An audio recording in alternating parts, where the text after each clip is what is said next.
Bienvenue sur LN24. À partir d'aujourd'hui, nos regards se tournent vers New York et le siège des Nations Unies, car avant la traditionnelle Assemblée Générale se tient aujourd'hui un sommet très important sur le climat. Alors on va le voir avec vous, Olivier Rosenvlak. Il y a déjà un certain accord important qui vient d'être adopté par une soixantaine d'États. Ouais, c'est ça, et cet engagement, c'est d'atteindre la neutralité carbone d'ici 2050. Alors, 2050, ce n'est pas demain, mais en matière de lutte contre le réchauffement climatique, l'important, c'est d'avoir un cap. Et donc, vous l'avez dit, 66 pays viennent de le fixer, ce cap. Ils se joignent à 10 régions, 102 villes et 93 entreprises pour parvenir à un bilan de zéro émission de gaz à effet de serre d'ici le milieu du siècle, un objectif fixé par les scientifiques au moment de l'accord de Paris de 2015, c'est-à-dire pas plus.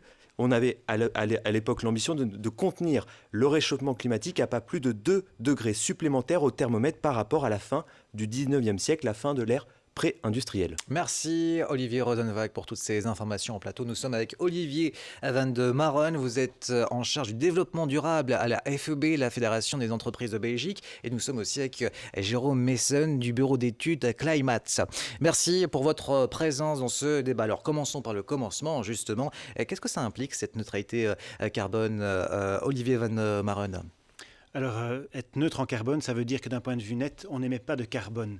Ça veut dire que les émissions qu'on émet malgré tout doivent être compensées d'une façon ou d'une autre à un moment pour que globalement, on arrive à un résultat zéro. Comment est-ce qu'on peut les compenser? Il y a deux grandes méthodes, les méthodes, je dirais, naturelles, typiquement une forêt qui capte du CO2, et des méthodes plus industrielles où on capte industriellement le CO2 pour aller le stocker ou pour l'utiliser pour en faire d'autres choses. Mais il y a un moment donné où on ne peut pas capter autant qu'on en produit. Donc, il faudra nécessairement, à un moment donné, limiter la production de carbone. Vous avez raison de dire qu'on ne peut pas tout capter. Donc, atteindre la neutralité carbone, c'est d'abord et avant tout réduire significativement les émissions de gaz à effet de serre dans tous les secteurs.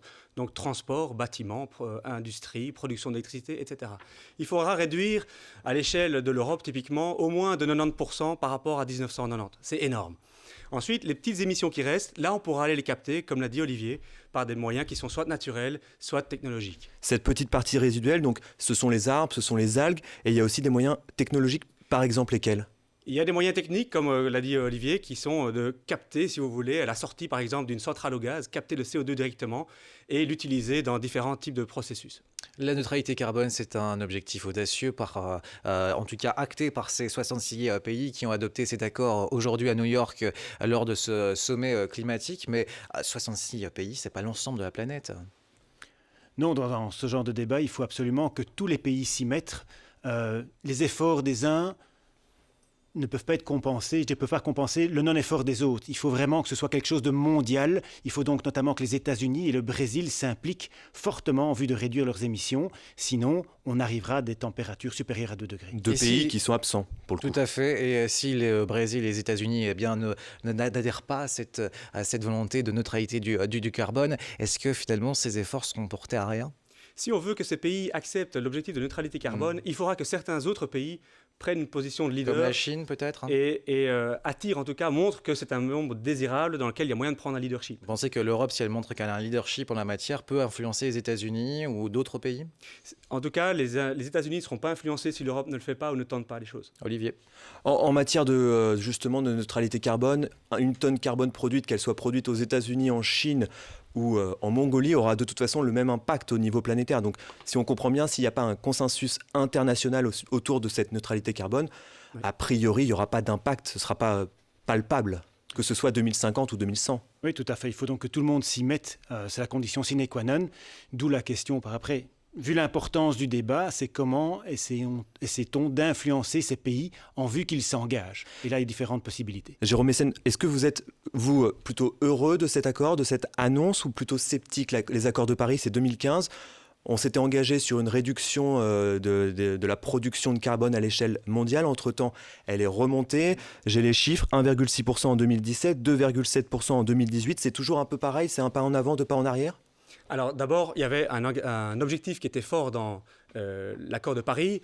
Maintenant, il n'y a aucune mesure qui a été mise en place pour cela. Et quand on a demandé aux pays, dites-nous un petit peu ce que vous comptez faire pour y arriver, on s'est rendu compte qu'on était tout à fait à côté de la plaque. Donc en fait, c'était prévu. On s'y attendait depuis Paris qu'on n'allait pas l'atteindre. Maintenant, il est possible de le faire et on a montré en tout cas à l'échelle européenne que c'était attractif de le faire. C'est un monde désirable, on est en meilleure santé, il y a des emplois qu'on peut créer et puis il y a une position de leadership, je le redis, qu'on peut prendre dans certains secteurs. Alors Jérôme Messen, on sait on va d'abord s'intéresser à la Belgique. On sait que cette neutralité carbone en 2050 est inscrite dans les accords de gouvernement bruxellois et de la Wallonie. Justement, votre point de vue, est-ce réalisable comme objectif? Donc évidemment, avoir une neutralité carbone au niveau mondial, ou au niveau de l'Europe, ou au niveau de pays, ou au niveau de la région de Bruxelles, c'est très différent. Dans le cas du monde, on va regarder vraiment ce qu'on peut réduire et les forêts qu'on peut planter. À Bruxelles, vous n'allez pas planter autant de forêts qu'à l'échelle européenne. Donc il va falloir bien s'accorder sur ce dont on parle. Et là, à mon avis, il y a encore un petit peu de boulon à resserrer. Mais est-ce que c'est possible? Oui, et pour la plupart des mesures sont connues, notamment dans le bâtiment et dans le transport, où il y a toute une série de leviers qui sont connus. Olivier Van de Maren, justement, vous pensez que les entreprises sont prêtes à faire des efforts pour viser cette neutralité carbone? Ben oui, de toute façon, je pense que les entreprises ont déjà fait beaucoup d'efforts et sont prêtes à continuer. Ce dont elles ont besoin, c'est d'abord un cadre clair. On en a parlé, on vient d'en parler. Les gouvernements sont engagés à réduire fortement les émissions, notamment au niveau des bâtiments, au niveau du transport. Comment vont-elles faire? Quelles sont les mesures concrètes qu'elles vont prendre? Et c'est via la crédibilité de ces mesures qu'on arrivera à vraiment avancer sur le sujet. Donc très important, c'est bien d'annoncer des objectifs, mais il faut crédibiliser ces objectifs par des mesures concrètes, ce qui n'est pas le cas aujourd'hui. Olivier. D'autant qu'on connaît les leviers qui peuvent permettre à un moment donné de réduire notre production de carbone. Bruxelles, 2 chiffres, 60% des émissions proviennent des logements, en particulier le chauffage, 30% des émissions proviennent de la mobilité, donc les voitures individuelles. Concrètement, on sait comment faire, c'est une question de volonté, mais qu'est-ce qui fait défaut? C'est le politique, c'est les moyens, c'est l'ambition, qu'est-ce qui fait défaut aujourd'hui? C'est un petit peu de tout.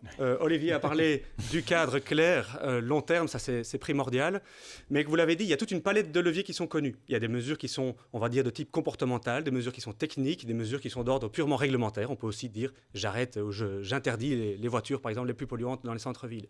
Donc il y a toute une palette d'options à mettre en œuvre et il y a une série de barrières qui en empêchent. C'est un peu de politique, c'est du comportement, c'est la prise de conscience et puis c'est aussi oser un petit peu.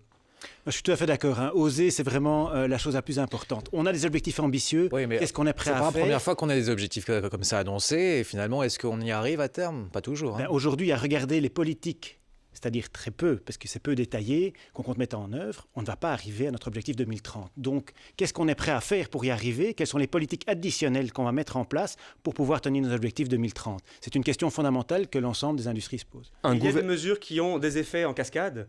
Par exemple, dans le transport, si vous décidez de réduire vos déplacements et puis de partager vos véhicules plutôt que de produire des véhicules individuels et puis que vous décidez de rouler moins vite, de passer en transport commun, etc., vous avez des impacts sur l'industrie, sur la qualité de l'air et sur toute une série de secteurs. Oui, mais on a parfois du mal en Belgique à s'accorder entre régions concernant le climat. Oui, le meilleur exemple, c'est la mobilité. Il était prévu qu'on ait... Taxe kilométrique intelligente?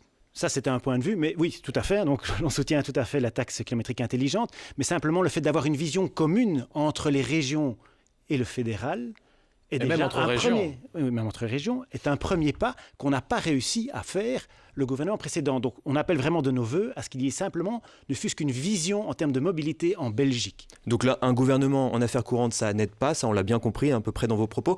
L'idée, c'est quoi? C'est de rendre séduisante cette neutralité carbone, faire comprendre aux gens, faire comprendre aux politiques que finalement on a beaucoup à gagner, particulièrement les entreprises?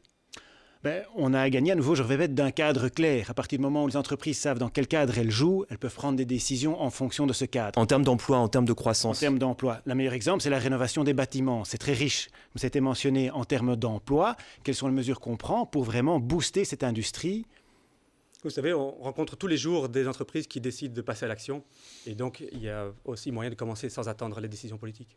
Merci messieurs en tout cas d'avoir participé à ce deuxième débat dans ce LN24 soir concernant cette mesure adoptée au sommet climat à l'ONU à New York concernant la neutralité carbone adoptée par 66 États aujourd'hui. Merci vraiment pour votre participation. Il est 19h30, on va faire un point sur les principaux titres de l'actualité.